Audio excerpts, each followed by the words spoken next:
Hey, what's up guys? Team Hard Life, Captain Albert Teacher here. Alright, so today I already started making the drop sections for the cell lines. And what that is we've got several different customers doing short drops. We got other customers taking them to freshwater. So one of them's getting 50 hooks, one of them's getting 20, and the rest we're doing them at 30 because that's the norm of what you can have out maxed out for the hooks. And what we mean by that is for a sail line, you can have max 30 hooks per sail line that you have deployed.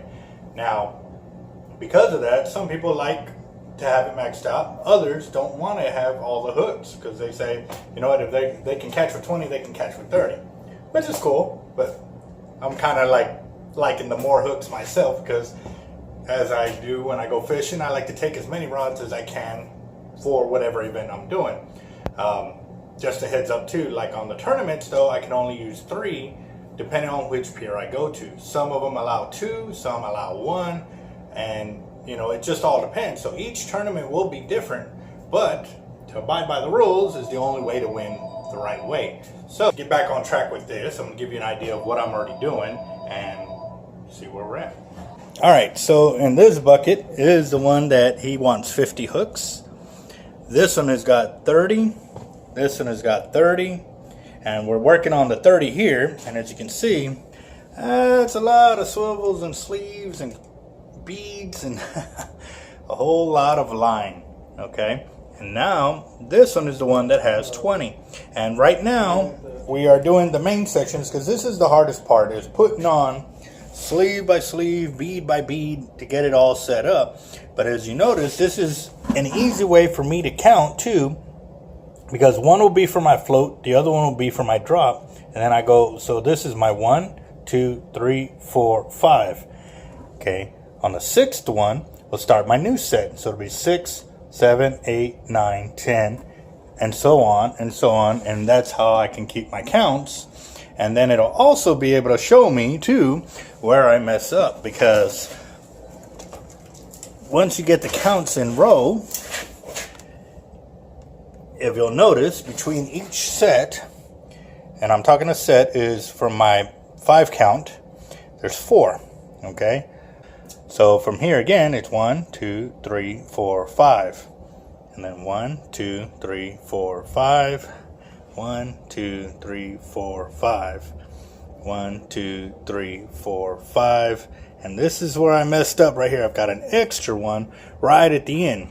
But instead of me cutting it out right now and try to redo and everything, what I'm going to do is just remember when I get to that very last one, slide it over and space it out and then cut the mono exactly where I need it. By doing this, I'll be able to cut and use the exact size of mono that I need without going overboard. So.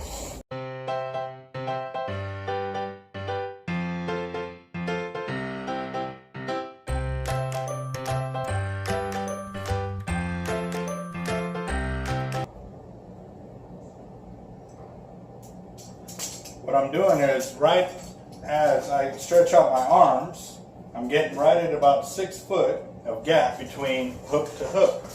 And what that's going to allow me to do is when I hang my drops, which will be 18 inches, they'll be able to stay down, and even when hooked up with the fish, they won't cross up. And because they won't cross up, it means that the whole sail and or drop sections won't get all tangled up.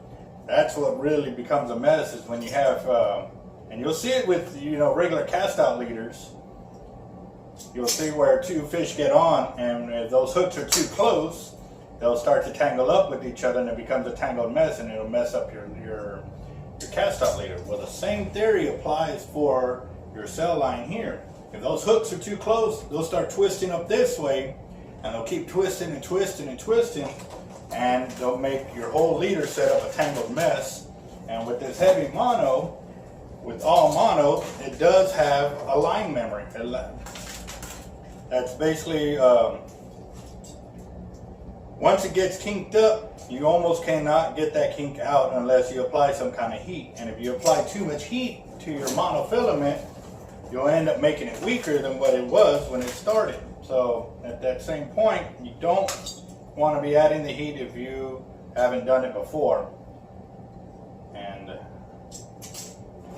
we rarely will use heat to fix our monos. Normally if we do, it's because we'll use the warehouse heat that it normally generates from being, you know, in a natural environment. And we'll hang leaders with, you know, a couple of pounds of weight and leave it hanging there for a few months, and then it'll straighten the leader back out. But it won't do it if it's kinked. It'll just do it if it's been rolled up incorrectly, forming very small loops. And what that can do is cause pigtails. So even when you're storing your leaders, you definitely don't want to have them stored in a spot where the mono is very compact. See, even in these buckets, the rings and loops will be real large on there. So even when it lays out, it's going to make big loops and not real tight loops. So that's just a little tidbit of knowledge too for those of y'all that like to store a bunch of leaders in a place. The smaller you keep them, especially if they're mono, it's going to cause problems for you later, because you got to remember, when you cast out or you drop that leader, for that little short period of time, it can ball up on itself and it becomes a tangled mess all on its own without any help from the fish. So always try to keep them as big as possible. And even many of the leaders that we keep in-house, if it ain't like the small, you know, mini cast-out rigs like the double drop drum rigs and our redfish three-way rigs and stuff like that, all those are real light mono. But all of our heavy leaders, other than our big beach leaders, are not bagged. They're left hanging, so that way you can see what it looks like. And also too, when it goes to cast out and lays on the floor after it's been casted, it won't pigtail up on you and cause a mess.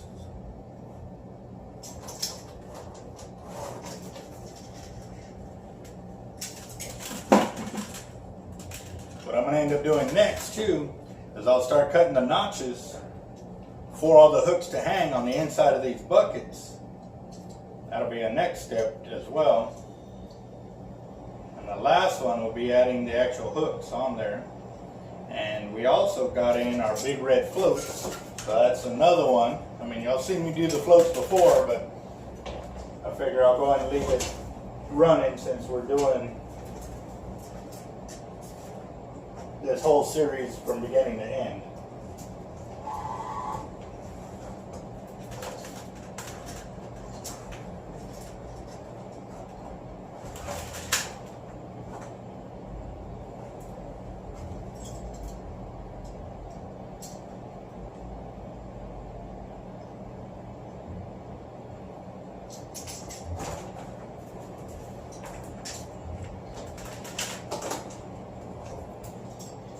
Yes, with these cell lines, you can use live bait, you can use dead bait, you can throw lures on them, and you can mix it.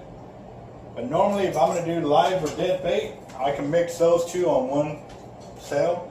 But if I'm doing lures, I tend not to mix it up inside the same bucket if I'm going to be throwing dead bait or live bait. And the reason being is because a lot of times when I've seen guys run lures, or even myself, you're sitting there and you're twitching,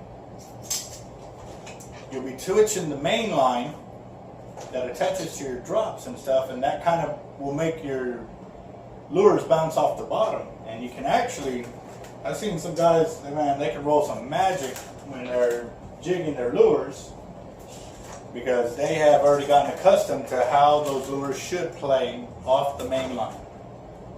So normally with that, trying to run live bait or dead bait, it doesn't give the same effect in catching. So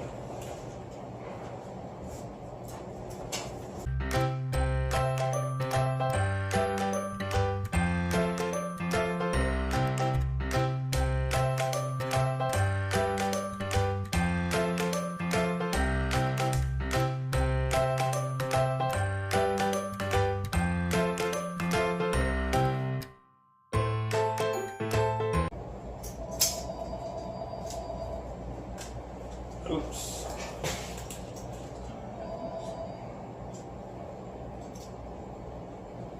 Alright, so as I stated earlier and I counted, I knew that I was one swivel over. Well, getting stuck in the motion, I forgot to delete it. So what I got to do now is mend my line. And the only bad thing about this is now I have to step up the swivels and the beads and even the sleeve to make it work. And the reason for that is because on this single main line right here, everything fits perfectly for what I'm using. However, when I mend the two lines together, I basically hide the connection point, but now it's two lines overlap with two crimps. So because it's two lines, I can no longer use the beads and swivels and sleeves that I have here. I have to upgrade everything. So for this last one, I have to move up to a 1.6 millimeter double mini sleeve to fit over the 200. It'll be one on each side, plus the bigger beads and the bigger swivel.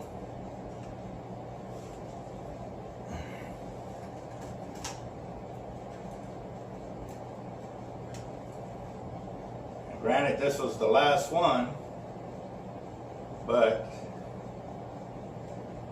still got to get it in there.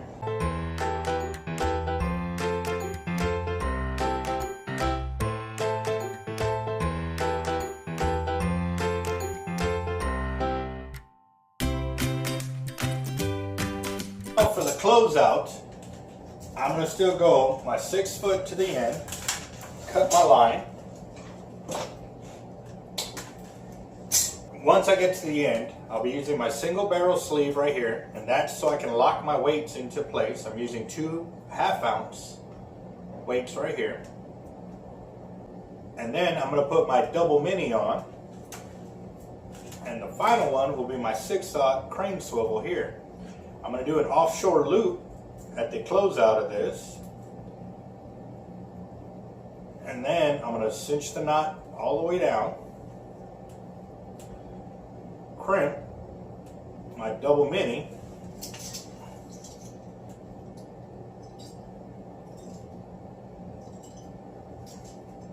and then I'm going to use my single barrel to lock my egg weights up toward the top right there by that swivel. And what this is for, this last little bit right here, is very important if you're running a sail line, because this last float is your red float.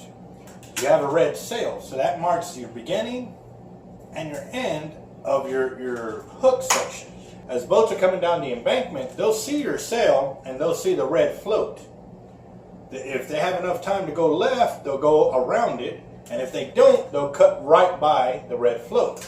Well, by making it 6 foot, what ends up happening is it drops down the line and it gives them enough space to come behind you or behind your sail line setup without cutting it off. So if you don't do this, this can cost you the whole setup. You end up getting a boat cut it off and continue with the wind, and it'll be a bye-bye. So this is the most important part right here. So give you a nice little close-up on it, and that's all you need to save your whole system right here. So again, this was a quick little rundown, and granted, I didn't do all 6 of them, because trust me, this would have been a long video of me sliding on all that tackle, getting it on there for these 5 buckets right there. So, like I said, we're going to get it done. Got a few more subscribers to go to get to that 2,000 mark. Thank you very much, everybody, and we'll get it done.